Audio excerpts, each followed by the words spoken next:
Et salut à tous et on se retrouve pour une nouvelle ouverture Magic d'Iconic Masters. Alors vous commencez, oh là on la voit pas du tout, vous commencez à avoir l'habitude, mais en fait ça va être un peu différent cette fois-ci puisque je ne suis pas seul, je suis en compagnie de ton mauve, salut voilà, tout le monde. Comme la boîte à peu près. Ouais c'est ça, c'est ça. La même couleur. Et donc du coup toi tu n'as jamais ouvert d'Iconic Masters? Non jamais, mais j'ai toujours voulu parce que je... Bah, on dit que du bien. Voilà, donc en fait cette vidéo là va être un peu plus tranquille que d'habitude. Ça va être ni trop lent parce qu'on a déjà ouvert pas mal d'Iconic Masters, mais ni trop rapide puisque ton mauve du coup découvre l'extension. Et on va s'ouvrir ça à deux, donc moi ce que je te propose c'est de faire ça en deux parties. Ouais ça marche. Donc 12 boosters dans la première et 12 boosters dans la seconde, et ça fera 24. Nous savons compter, c'est très bien. Donc on va ouvrir les boosters chacun de notre tour du coup. Tu vas commencer. Et je vais commencer, et alors je vais ouvrir ce truc en dehors de la caméra parce que ce sera plus simple. Hop. Voilà, et donc le but c'est d'ouvrir ça assez rapidement, mais par contre s'il y a des cartes que tu trouves sympathiques sur lesquelles tu veux qu'on s'arrête, eh bien on s'arrêtera et on en parlera. Hop, alors là vous ne voyez absolument pas ce qui se passe puisqu'on est beaucoup trop près, mais ne vous inquiétez pas, le display est bien ici. Il est bien ouvert, bien présenté. Bien ouvert, et donc moi je te propose de sortir, alors 3, 6, 9 et 12. On va mettre ça de côté pour gagner un peu de place. Bah, ça me semble pas mal, donc moi je te propose de commencer. Vas-y. Alors je vais commencer par forcément par un booster Elesh-Norn. Allez c'est parti. Donc on rappelle qu'on va devoir, normalement on va trouver 3 mythiques dans la boîte, c'est quasiment obligatoire. Si on a de la chance on aura peut-être 4. Si on a vraiment pas de chance peut-être 2. Normalement ça devrait bien se passer, mais normalement c'est 3. Je rappelle également qu'il y a nécessairement une foil par booster. Ouais. Et normalement on a une rare foil dans la boîte, rare ou mythique. Et ça c'est très peu vérifié en fait qu'on ait d'autres ratios que ceux-là. On va voir ce que ça donne. Bon, bah c'est parti. Alors, le voyageur damné que vous connaissez. Dissolve, contre-sort classique. Ça c'est le petit gobelin qui se fait bouffer par les dragons, donc qui fait coûter les dragons moins cher en fait. Je sais pas si tu connaissais le chaman langue dragon. Non, pas du tout. Bah, je te dis, j'ai commencé avec Ixalan, donc c'est vrai, c'est une carte un peu plus ancienne. Bah, pour le coup, Iconic Master, on le rappelle, ce ne sont que des rééditions d'anciennes extensions. Des extensions du coup iconiques qui ont marqué en fait Magic durant ces 25 ans. Voilà, c'est des cartes normalement plutôt connues. Hop, allez, c'est parti, on va aller un peu plus vite puisqu'on a dit qu'on irait plus vite. Vas-y, vas-y. Et pilier de flamme. Pas pour moi. Encore une fois, s'il y a une carte qui te... Ah, celle-là je l'ai, tiens. Qui te dit quelque chose, c'est potentiellement une carte qui nous vient de Tarkir, étant donné que ça a la prouesse. J'ai un petit deck comme ça de guerrier Tarkir. Bah voilà, donc on retrouve... Reçu à Noël en un deck événement. On retrouve malgré tout des cartes que tu connais. Ça, typiquement, c'est aussi une carte de Dragon of Tarkir, mais qui était rare en fait à l'époque. Et elle a été rééditée en Unco parce que ça aurait été un peu trop de l'arnaque en fin de compte de piocher ça en rare dans cette extension. Deuxième Unco, un zombie qui est extrêmement stylé, et en fait ça c'est aussi une réédition, une super réédition. Le Mire de Palindium, et première rare de ce booster, attention, on aura le droit à le commandement d'austérité, qui est en fait à la base un cycle de 5 cartes qui ont toutes 4 capacités en rapport avec leur couleur. Et t'en choisis 2 à chaque fois. Et tu peux en choisir 2 parmi les 4. Donc ça c'est la blanche, qui fait des choses blancs, quoi. Et t'as la bleue qui est très connue, qui fait des contre-sorts, qui fait des choses bleues, qui fait contre bleu, et qui est vraiment très appréciable. Et je crois que dans cette extension, on doit avoir peut-être la blanche, la bleue et peut-être la noire, un truc comme ça. Donc on verra si on en pioche d'autres. Ça pourrait être sympathique. Et donc première foil, attention, on aura une Unco pour commencer, et ce sera un petit centaure. Très sympathique. Hop, et un petit piou-piou. T'as forcément une foil dans chaque booster, ainsi qu'un jeton. Et je te laisse continuer. Alors, c'est parti. Je vais débarrasser ça. Les communes de côté. C'est ça. Alors, je sais pas ce que c'est que ce dragon bicéphale. C'est une hydre à la base. C'est une hydre. C'est plus fort que de tête. Hein. C'est bel et bien une hydre. Hop. Tiens, ton booster ressemble beaucoup au mien. Oui. Oui, celle-là on vient de l'avoir passé. Hop, alors faut que je fasse attention. Alors vas-y, prends ton temps parce que t'as pas forcément l'habitude. Oui, ça ressemble. C'est exactement le même en fait. Non, voilà, première carte différente. Celle-là je l'avais. Parce qu'en fait, oui, je te dis que j'ai commencé avec Ixalan, mais j'avais quand même quelques cartes quand j'étais plus jeune que j'avais acheté en lot, donc celle-là, l'illustration me dit quelque chose. Le Triton. Le Triton. Ouais, il y a vraiment pas mal de cartes de Tarkir, j'ai l'impression. Ouais. Oh, un magnifique scorpion. Noir. Alors tu connais sûrement les noms français. Âge de Sombracier, tout à fait. Âge de Sombracier, parce que... Darksteel, c'est Sombracier. Soif éternelle, je suppose, oui, c'est ça. Voilà. Avec un petit vampire sur l'illustration, tu remarqueras. Ouais. Oh, j'ai remarqué, t'inquiète pas. J'imagine, oui. Première, Unco. Deuxième Unco, qui était aussi une rare d'ailleurs à l'époque. De Dragon of Tarkir, encore une fois. Qui est très sympathique. Hein. Tempête draconique, c'est vraiment très très fort. Les Unco, je te les mets pas de côté. Non, vas-y, t'inquiète pas. Ah, Violence du monastère, ça c'est une très bonne carte.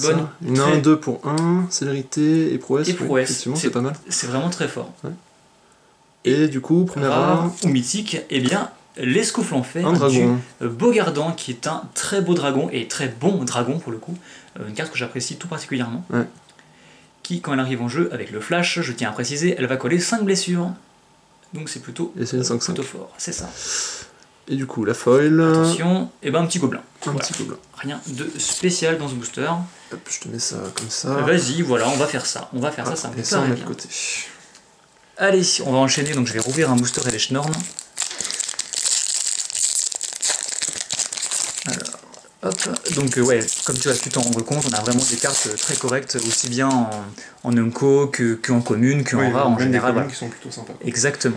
Allez, un petit soldat, un petit rituel, beaucoup de rituels visiblement. Ah, un vampire. Enfant de la nuit que tu connais. Que je connais, que j'ai et que je trouve très joli. Et que tu joues et que voilà. Triton, rhinocéros. Du coup, on n'a pas le suspense de est-ce qu'il y a une foil, puisqu'il y a une foil. Forcément. On a la rareté que ça se joue. Un petit rituel. L'ange de Serra, que tu connais sans doute. Alors, je connais pas, mais elle est très très jolie. Extrêmement emblématique, elle a été éditée dans 10 000 éditions différentes. À chaque nouveau corset, en fait, on l'a retrouvée. La petite pierre qui nous met des points de vie, en plus de nous mettre du mana. Je me suis en train de me dire, ça pourrait interagir avec certaines de tes cartes de ton deck vampire. Ouais. Et attention, dans la rare, on aura le droit à... Eh bien, le persécuteur abyssal. Donc en fait, c'est une carte plutôt marrante puisque c'est une 6-6 piétinement vol pour seulement 4. Mais tant qu'elle est en jeu, tu peux pas gagner la partie. Tes adversaires ne peuvent pas la perdre. Donc dans l'idée, il faut la poser, il faut bourriner avec. Et une fois que ton adversaire a moins 30 points de vie, tu t'arranges pour la sacrifier. Ça marche comme ça. Bon, si c'est noir en plus. Si c'est noir, en général, ça marche bien. Ça doit être facile. Attention, la foil, on aura le droit à un petit chat. Un petit chat esprit, qui est très joli. Et c'est une commune, effectivement. Et je vais te laisser continuer. C'est parti. Hop. Donc elle, c'est un ange, hein, je suis en train de me dire. Elle ressemble à un vampire, mais... T'embêtes pas forcément à les ouvrir bien. Hein. Ouais, mais je sais pas les ouvrir autrement, en fait. je les ai toujours ouverts comme ça. J'ai pas ta dextérité. C'est plus une question d'expérience, je dirais, mais Emerge Unscathed. Alors, c'est un éphémère qui permet de donner la protection d'une couleur de ton choix à la créature ciblée jusqu'à la fin du tour. C'est pas mal, ça. Et vu que ça a le rebond, ça va se rejouer au début de ton prochain tour. Ah oui, il y a encore un truc derrière. Ah ouais, c'est des cartes... Rebond, je connaissais pas cette mécanique, c'est sympa. C'est des cartes plutôt violentes. Celle-là, on l'a déjà vue. Alors essaie juste peut-être de te recadrer. Oui, je suis un petit peu... Et tout ira bien. Un ange encore. Exact. Ça c'est des cartes d'Innistrad a priori. Oui, on reconnaît bien l'esthétique. C'est ça. Alors je saurais pas dire de quelle époque... un peu paysan, moi non plus. C'est l'époque de Pierre des Caraïbes. Je t'ai déjà dit que ça me faisait penser au jeu vidéo Bloodborne, mais... C'est vrai. Hop, un éphémère... Des cartes avec la suspension qu'on retrouve aussi dans l'extension. Ça pour le coup j'ai déjà vu, c'est assez sympa. Un mur. Mur de racines, pareil, qui date de Mirage il me semble. Et là on arrive aux Unco, c'est ça. Avec un Sangami. Une 1-1, protection contre le rouge, en le sacrifiant on peut prévenir tous les dégâts d'une source rouge de notre choix jusqu'à la fin du tour. Oui, en gros ça aime pas le rouge quoi. Ouais. Doomblade, que tu connais peut-être. Non. Tu connais droite à la gorge, il me semble, parce que tu l'as déjà joué. Contre moi, il me semble, c'est l'équivalent. C'est détruisez la créature non noire. Elle est jolie celle-là. Et elle est plutôt sympathique. Atterrisation. Une carte de gestion de masse. Et en rare, tu auras le droit, attention, à une malédiction en fin de compte, qui permet d'enchanter un joueur et à chaque fois que quelqu'un attaque ce joueur, en fait, et ben la créature va gagner un marqueur plus un. C'est très fun en multijoueur parce que du coup, si les autres joueurs veulent profiter de l'effet, ils doivent attaquer le joueur que tu as désigné comme étant maudit. Donc c'est assez fourbe, on va dire.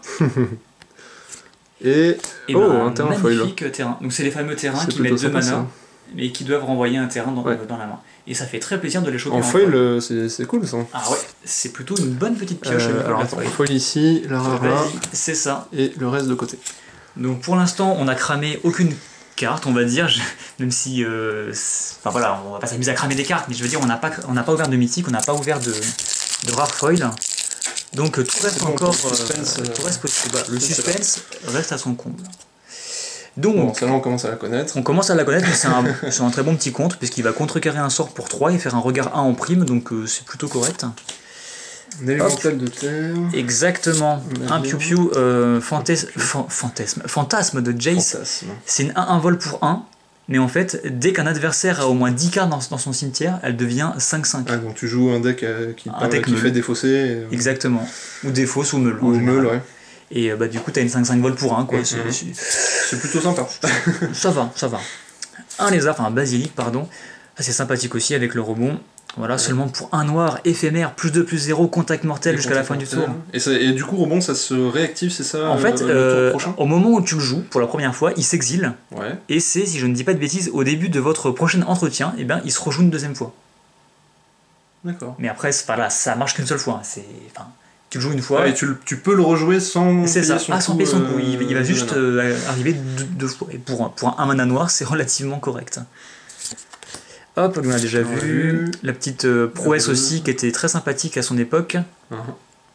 Qui me fait penser à Chun-Li en fin de compte dans Street Fighter. Mais bon, ah oui, au niveau de l'habit, effectivement. De l'habit des couleurs. Tout le monde sera d'accord. Le dragonnier du fourneau, je comprends pas pourquoi ils ont changé l'illustration, parce qu'elle était vraiment meilleure, je trouve, à l'époque de Sombre Acier. Elle était beaucoup plus dark.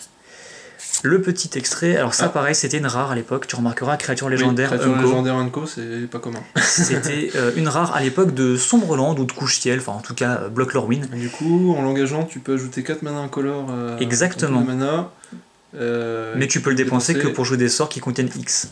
D'accord. Donc ça peut faire des choses spécifiques comme dans un deck à thème, ça peut être rigolo. En tant que commandeur, avec que des sorts qui coûtent X, ça peut être assez fort. Et l'âme le ressuscité, pareil, ils ont refait l'illustration, elle était rare, elle est devenue Unco. Vous connaissez, j'en ai déjà beaucoup parlé, exactement. Une petite créature illusion, donc les illusions en fait, elles sont en général assez fortes, mais elles ont des petits problèmes. C'est que en fait à chaque fois que tu les cibles, elles disparaissent. Mais là c'est pas le cas, je vous dis ça alors que ça n'a rien à voir. C'est à chaque fois qu'elle reçoit des blessures, et bien on pioche autant de cartes, donc c'est encore, voilà, c'est pas du tout les illusions dont je vous parlais, mais c'est une bonne petite illusion. C'est Jace en général qui joue ce genre de petites choses, et elles sont plutôt jolies. En foil, elles doivent rendre super bien. Enfin, jusque là, toutes les cartes que j'ai pu voir sont assez jolies. Ils se sont vraiment gavés sur les nouvelles illustrations en fait. Ils ont fait de nouvelles illustrations pour énormément de cartes, y compris des Unco justement, ou des communes, donc c'est vraiment très très appréciable. La rare, il me semble qu'on est au niveau de la rare. Attention, on aura le droit à le champion Oriok, est sympathique, hein, donc on a une petite 1-1 pour 2 qui a la protection contre le noir et contre le rouge, et à chaque fois qu'une autre créature arrive sur le champ de bataille, vous pouvez gagner 1 point de vie. C'est pas mal ça. J'en connais qui pourraient être intéressés aussi.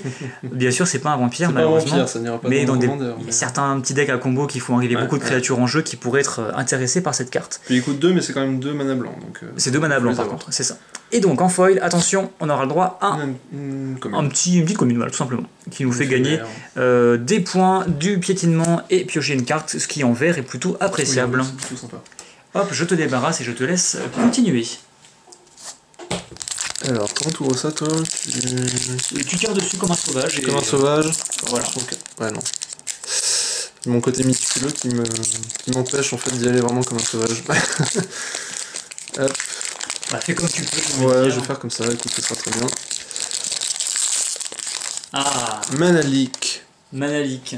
Qui ne connaît pas Manalik? Bah moi. Tu connais pas Fuite de mana? Non, je ne connais pas. Mais non, je te dis, Ah non, tu joues pas bleu.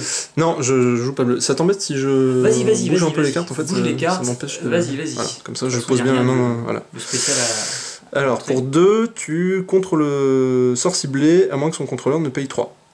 Voilà. C'est pas mal. effectivement. C'est très correct. Mais ne jouant pas bleu, non, je ne connais pas cette carte. Mais c'est une carte qui plairait à Jean, par exemple. Oui. Petite dédicace au passage. Jean, si tu nous écoutes, si tu nous regardes. Celle-là, on l'a déjà vu. Oh. Ça, il passe pas un bon moment, celui-là. Hein. Je pense qu'il souffre un peu. Pareil, c'est Innistrad ou Mirodin Phyrexian? Je pense que c'est Innistrad, mais j'ai un doute. Ça demande enquête. J'ai ouvert quelques boosters Innistrad. C'est marqué mais... Geralt dans le texte d'ambiance, donc c'est clairement de l'Innistrad. Ensuite, ah, c'est pas un dragon, ça, c'est un drake. Il y a une différence entre les deux, c'est ça? Ils disent dracon en français. Dracon? C'est assez moche, mais bon. Oui, effectivement, c'est pas des dragons, c'est des sortes de dragons rabais un peu plus faibles. Enfin, c'est pas la même espèce. D'accord. Et ça vient de Ravnica, ça. Il est plutôt sympa. Et ça, Unleashed, qui en français c'est l'acharnement, qui dit que la carte, si tu veux, en fait, elle peut arriver avec un marqueur +1/+1 sur elle, mais si tu fais ça, elle pourra pas bloquer. Tant qu'elle a le marqueur sur elle. C'est ça. Enfin, pas le marqueur, un marqueur. C'est ça. Un vert, celui-là je l'ai eu, celui-là. C'est Innistrad, si je dis pas de bêtises? C'est bien possible qu'elle soit sortie en Innistrad, celle-là, effectivement. J'en ai pioché un, j'ai ouvert quelques boosters de l'édition passée. Il fait penser en tout cas. Ouais. Un rhino. Un insecte un peu dégueu. Pas joli. Non. Ouais, bah c'est une araignée, du coup c'est un éphémère qui détruit la créature ciblée avec le vol. Donc forcément c'est une araignée. Parce que toutes les araignées ont porté, c'est ça? Pas toutes, mais la plupart ont la portée parce qu'elles tissent des toiles très hautes et voilà. Ouais. Celui-là on l'a déjà vu passer. Mannequin. Qui produit du mana. Tout simplement. Voilà. Ah, le gobelin des rues. Un gobelin. Cool. Je veux bien que tu me la mettes de côté, celle-ci. Je te la mets de côté. Yep. Tu vois, voilà, la chance commence à payer. Je te la mets. Vas-y. Je te la mets avec les rares. Vas-y. Les... D'ailleurs, je suis en train de me dire que la Vierge du monastère, on aurait pu la récupérer aussi, mais c'est pas très grave. On regardera après. Est-ce que tu reconnais l'hydre du booster? Oui, maintenant je le reconnais, effectivement. Qui était aussi une rare à l'époque. Lance sur champ de bataille avec 4 marqueurs +1/+1 sur elle, et pour 4 mana, dont 2 verts, on met X marqueurs +1/+1 sur elle, oui, X étant sa force. Elle va doubler ses marqueurs à chaque fois. Ouais. C'est moins bien que l'hydrocalonienne. Sachant que si t'as 8 mana, elle va pouvoir faire ça 2 fois par tour, tu vois. Ouais. L'hydrocalonienne, c'est tous les marqueurs +1/+1 de toutes tes créatures, et c'est à chaque fois qu'elle attaque. Et elle piétine de base. Celle-ci ne piétine pas. Et pyromancien, ça je connais la carte par contre, parce que je l'ai eu quand j'étais vraiment plus jeune. Donc je me rappelle de l'illustration. Et on arrive sur la rare, si je dis pas de bêtises. Il me semble, t'auras un petit diable qui a rien de... Rien de spécial. Rien de spécial. Qui est sympathique, mais sans plus. C'est ça, il fait des choses, mais voilà. Et une petite commune. Une commune en foil. Et voilà. C'est ça. Bon, bah ça me semble plutôt pas mal pour l'instant. Enfin, encore une fois, on n'a pas ouvert les gros trucs, hein, mais ça va venir, je suppose. J'espère. Pour la deuxième vidéo, peut-être. Ah bah, ce serait bien qu'on se garde des choses intéressantes pour la deuxième vidéo, effectivement. Sinon, ce serait un peu triste. Hop, alors, pareil, Innistrad, hein, tu t'en serais douté. Oui, donc je passe plus rapidement. Enfant de la nuit. Oui, puis au bout d'un moment, on commence quand même à revoir des cartes qu'on a déjà eues. Elvering Wills, donc c'est Étendue sauvage. Étendue sauvage en évolution. Je confonds avec Immensité Terramorphe. Mais du coup, qui est ressorti sur Ixalan, c'est ça? Oui, ils ressortent cycliquement Immensité Terramorphe et Étendue sauvage en évolution, qui font la même chose. Ils en ressortent un coup l'une, un coup l'autre. Mais l'illustration de celle-ci est particulièrement stylée. Donc elle est plutôt cool. Ouais, elle est sympa. En foil, celle-ci, elle rend plutôt bien. Hop, on enchaîne. Alors, ces fameux terrains. Celle-là, je la joue pour le coup dans mon commandeur. Yes. Donc, premier unco, deuxième unco, agrandir. +7/+7, piétinement. Voilà. Comme ça, avec un gros chat. La sorcière, qui était rare aussi, il me semble, à l'époque, qui interagit avec le triton et le chaudron. C'est une mécanique dans Magic 2015, un truc comme ça. Et à la rare, attention, hop, Fiole d'éther. C'est bien ça? C'est vu ta tête extrêmement bien. J'ai tendance à dire que c'est bien. Si vous regardez un peu mes vidéos de manière régulière, vous savez que c'est une carte que j'apprécie énormément et que je suis très content d'avoir pioché. Alors je te laisse lire et en fait à ton visage on va se rendre compte de la puissance de la carte. Alors au début de votre entretien, vous pouvez mettre un marqueur charge sur la fiole d'éther. Sachant qu'elle coûte 1. Ouais, et en l'engageant, vous pouvez poser une carte de créature au coup de mana converti égale au nombre de marqueurs charge sur la fiole d'éther depuis votre main sur le champ de bataille. Effectivement, c'est pas mal du tout. C'est pas mal du tout. Si tu l'as tour 1, c'est plutôt cool. Voilà, sachant que du coup tu la poses tour 1, au tour 2 tu pourras mettre de ta main gratuitement une carte qui coûte 1, puis une carte qui coûte 2, puis une carte qui coûte 3, et sachant que t'es pas obligé de mettre le marqueur. Donc si tu sais que ton deck comporte beaucoup de petites bêtes à 3 par exemple, tu peux la laisser à 3, et du coup à chaque tour tu mets une carte qui coûte 3, gratuitement. Juste en langage. Enfin, en soi, rien ne t'empêche de mettre le marqueur. Enfin, non, c'est exactement en fait. C'est pas. Ah, faut que ce soit voilà, exact. C'est exact. Bah, c'est la limite. Et si je te dis que cette carte-là, à l'époque, c'était une Unco. Ils l'ont passée en rare tellement elle était. Ils l'ont passée en mythique, puis ils l'ont repassée en rare. Mais c'était une Unco. Rends-toi compte de la bêtise qu'a été le standard à l'époque de Miraudin, Sombracier, 5e Aube. Avec ce genre de carte en Unco. Voilà, bon, voilà. Bref, Fiole d'Éther, c'est pas l'illustration d'origine, ils l'ont refaite pour l'occasion. Pas pour cette extension, mais c'était pour un From the Vault, Relix, un truc comme ça, je crois. En tout cas, très très très bonne pioche. Donc, bravo et merci. Alors, Mythic Foil derrière. Bien sûr, Rare Foil. Voilà, tu vois. Alors, notre Rare Foil, nous l'aurons pioché dans le même booster que la Fiole d'Éther, bien sûr. Hein. Donc, c'est la colère. Alors, c'est colère des dieux, je crois, qui est une carte vraiment très très sympathique. Donc, c'est pour le coup une pioche plutôt très correcte pour la Rare Foil. Puisqu'en fait, tout simplement... Elle inflige 3 dégâts à chaque créature, et si une créature qui a reçu des dégâts de cette façon devait mourir ce tour-ci, on l'exile à la place. Voilà, c'est ça. Ça fait un peu le ménage. C'est honnête. C'est une carte vraiment très correcte. Donc 2 pioches vraiment très correctes dans le même booster, donc ça fait plutôt plaisir. Donc les foils, on va les mettre de côté puisqu'on manque un peu de place. Les rares aussi, on va laisser les grosses pioches ici. Et je vais te laisser continuer. Et on continue.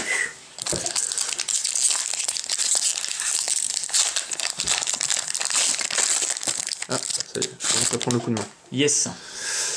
Alors...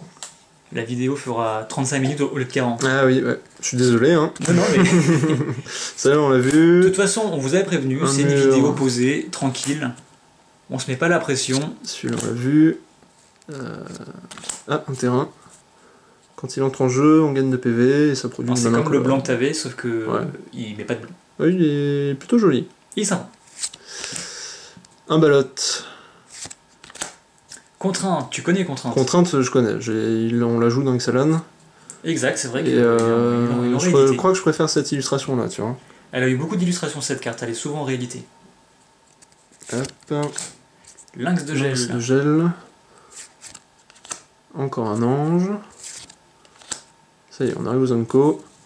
Yes. Ah, des pièces d'or dans la rue qu'on ramasse à la pelle. Tranquille, cool ça. Ça me paraît bien. Oh, électrolyse, c'est bien. Électrolyse. Inflige 2 dégâts. Parmi une ou deux cibles ou joueurs. Créatures ou joueurs. Et en plus on pioche. C'est ça. Plutôt cool. Et du coup... Et bah Kiki-Jiki. Et bah voilà. Première mythique. Une mythique. Pas dégueu. Elle est bien celle-là. Bon, après, moi je l'ai déjà en 5 ou 6 exemplaires. Donc j'aurais préféré piocher autre chose. Mais ça reste une très bonne mythique. Dans des decks plutôt combo qui font des choses un peu débiles, on va dire. Donc c'est une 2-2, célérité. Yes. Et en l'engageant, on peut créer un jeton qui est une copie d'une créature non légendaire ciblée qu'on contrôle.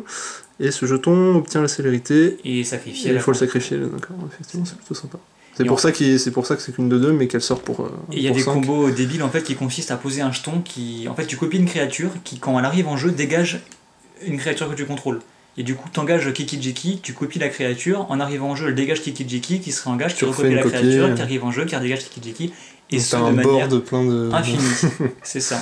C'est plutôt sympa. T'as infini créature avec la célérité, t'attaques et c'est fini. Et des decks qui sont basés là-dessus. Et en foil, un piou-piou. Un piou-piou. Rien de transcendant. Rien de fiou-fiou, de foufou. Hop, on va mettre ça ici. Donc c'est plutôt pas mal. Allez, on va continuer. Il nous reste 2 mythiques à ouvrir a priori. On peut peut-être tomber sur Maladrain, si on a de la chance.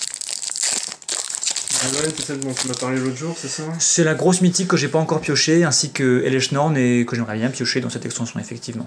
Qui sont des cartes plutôt sympathiques. Hop, allez, le piou-piou qu'on vient de piocher en foil, le fantasme de Jace, la carte avec la suspension, on connaît, une carte de défausse, allez, hop, on enchaîne, la fontaine, un gobs, une grosse araignée méchante, le chaudron, bah voilà, on a vu le triton, la sorcière et maintenant voilà le chaudron. Et les trois interagissent en mode Yu-Gi-Oh en fait. Tu peux faire des sortes de combos bizarres. Tu peux créer un deck avec les trois. Le guillemage de Viscopa, je t'en avais parlé. Je ne me souviens plus, mais... Où j'avais oublié de t'en parler. C'est une carte qui, en fait, adore jouer avec les points de vie. Ouais. Et elle peut faire des choses vraiment, vraiment très sales. Ouais, je vois ça. Voilà. C'est plutôt sympa. Donc c'est pas un vampire encore une fois, mais... Non, mais c'est les couleurs que j'aime bien. Ça peut vraiment interagir avec le type de deck que t'aimes bien jouer, j'ai l'impression. Donc ça pourrait être intéressant. Ah, le pyromancien. Qu'on a déjà vu. Et attention, en rare, on aura le droit à... Une excellente pioche, encore une fois. Voilà, donc Canopée de l'Horizon, qui, je le rappelle, c'est l'un des 5 terrains un peu bizarres de Vision de l'Avenir, qui ont enfin été réédités dans cette extension, tous les 5. Et donc moi, ce que j'aimerais bien piocher, c'est le vert rouge, que j'ai pas encore pioché, mais Horizon de la Canopée, ça reste l'un des... Ça reste une très bonne pioche, et donc on va pas se plaindre. Et elle est magnifique, bien entendu. Et au niveau de la foil, on aura le droit à une araignée. Une grosse araignée toute dégueu, mais qui est une araignée sympathique qu'elle a portée. Voilà. Donc, on va passer, et il nous reste 3 petits boosters. Donc, je te propose d'en ouvrir un. On va essayer d'accélérer un tout petit peu. Parce que malgré tout, il nous restera une deuxième partie. Ouais, il nous reste une deuxième partie, c'est pour ça que... Ah!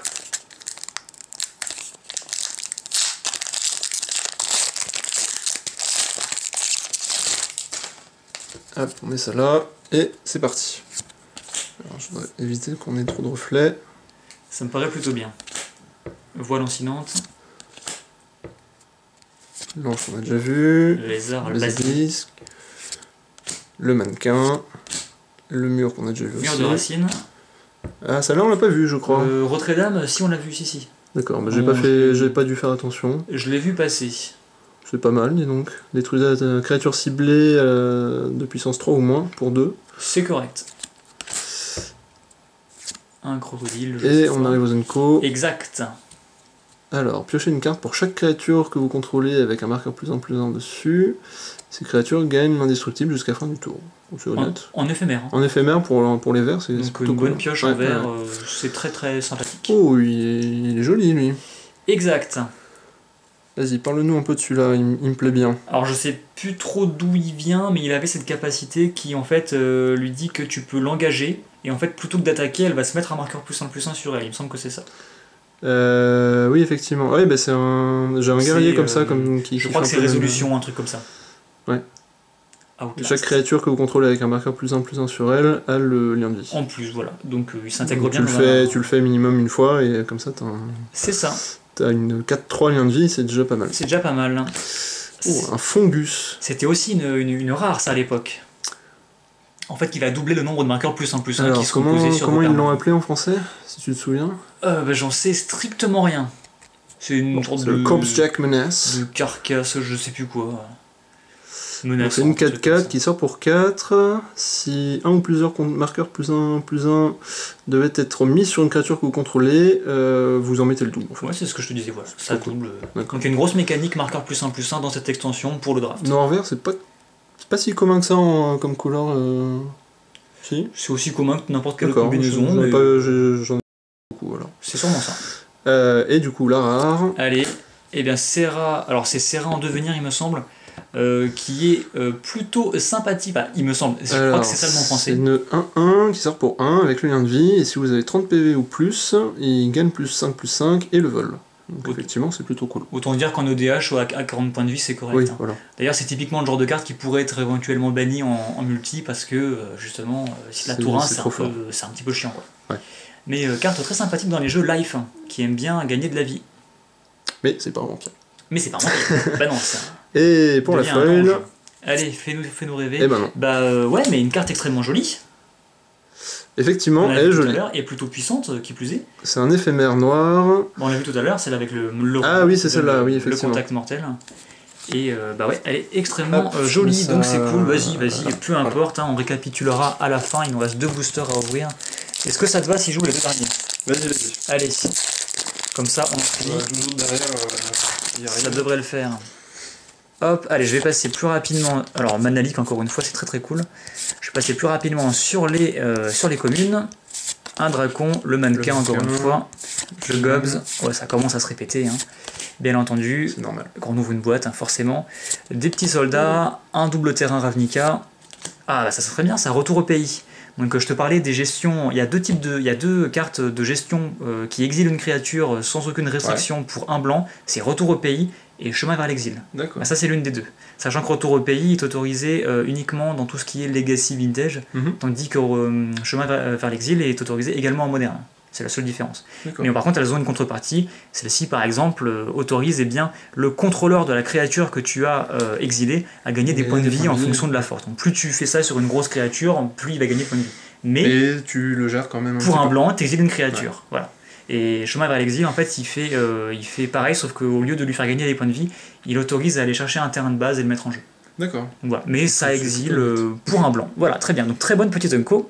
En rare, on aura le droit à Ryusei, l'étoile, je sais plus quoi, l'étoile tombante, je suppose. C'est pas le dragon qui est sur la boîte non. En fait, il y a les 5 dragons légendaires de Kamigawa qui ont été réédités dans cette extension. Et donc, ils ont été réédités avec une nouvelle illustration qui est magnifique, il faut le dire. Celui-ci en fait partie, celui-ci est l'un des 5, c'est le rouge, et celui que tu vois sur la boîte, c'est le noir. D'accord. Que j'aurais bien pioché pour le coup. Que t'as pas encore dans ta collection. Et non, parce que le rouge, j'en ai 42 000. J'ai repioché le vert et le bleu dans les boîtes Iconic Masters, mais j'ai encore pas pioché le blanc, Yosei, et le noir, dont j'ai oublié le nom. Ça nous donne, Donc il est très cool, j'adore Ryusei, je le joue dans plusieurs decks, mais... T'en as trop. J'aimerais bien avoir le noir et le blanc, si vous voyez ce que je veux dire. Bref, c'est tout pour la rare, et donc en foil, on aura le droit à un petit rituel. Voilà. Donc c'est ok, on va dire. Et donc dernier booster, j'avais dit que je m'en chargerais. Donc c'est parti. Enfin, dernier de cette première partie, bien entendu, puisqu'on vous le rappelle, on fera ça en 2 parties. Alors ça, c'est une carte que j'adorais jouer à l'époque, parce que j'avais un deck standard à l'époque de Spirale Temporelle. C'est une 4-1 initiative, et tu la joues pour 1, et elle va arriver avec la suspension. Enfin, tour 1, tu vas la jouer en fait, et tour 4, tranquillement, elle arrive, et ça fait une 4-1 initiative célérité, cool. Ce qui peut aller mettre une petite baffe surprise à l'adversaire, donc c'est plutôt cool. Hop, un petit moine, encore une fois des cartes avec la suspension, et je vais trop vite. Un petit TFB encore une fois. Qui aime... Voilà, bref. Un arbre, une plante, défenseur avec le touche-terre, une horreur phyrexiane bien sûr, un petit homoncule, hop, un terrain qui va nous permettre de chercher, enfin de produire des manas d'une autre couleur si on a trop de mana. C'est ça, une petite pierre qui nous met du mana, Mindstone, donc... le jeu ça doit être Appa. Appa ou l'heure tout simplement, effectivement. Petit Unco, ah ça c'est très très bien, Écharde d'El, le joueur ciblé sacrifie une créature attaquante et ça a le déluge. Autrement dit, c'est dupliqué pour chaque sort qui ont été joués ce tour-ci avant celui-ci. Ah oui, effectivement. Donc ton adversaire, il joue 2-3 sorts, il attaque, tu joues ça, bon bah il sacrifie 4 créatures attaquantes. Ouais. Voilà. Oui, c'est assez punitif et c'est en éphémère, donc c'est plutôt sympathique. Ça compte pour les sorts que lui aurait éventuellement joué durant son tour, mais pour les 2-3 sorts que tu aurais pu jouer avant de mettre celui-ci. C'est vraiment très fort. Écharde d'El. Boule de feu, ça tu ne peux pas ne pas connaître. Ah si, je ne connais pas. Ça coûte X et un rouge, et ça va mettre X blessures. Et en fait, pour à chaque fois que tu vas payer un générique, tu vas pouvoir cibler des cibles différentes pour répartir tes blessures. D'accord. Donc, oui, ça coûte un mana de plus à chaque fois que tu ajoutes une cible. Donc en gros, si tu as un deck qui peut te produire une grosse quantité de mana très rapidement, tu mets une Fireball juste derrière, Team Omnat par exemple, tu joues une Fireball, et en général c'est bon quoi. Tu mets de gros dégâts ou à l'adversaire ou à tout le board adverse, et c'est ce type de carte. Oui, parce que c'est non seulement les créatures, mais c'est aussi les joueurs. Exactement, c'est les cibles que tu veux. Et donc en rare, pour ce dernier booster, c'est ça hein. Pour le dernier booster. Attention, on aura le droit à Chevalier du Reliquaire, c'est ça. Donc une carte très sympathique, donc je préfère l'illustration du duel deck, mais elle est extrêmement sympathique.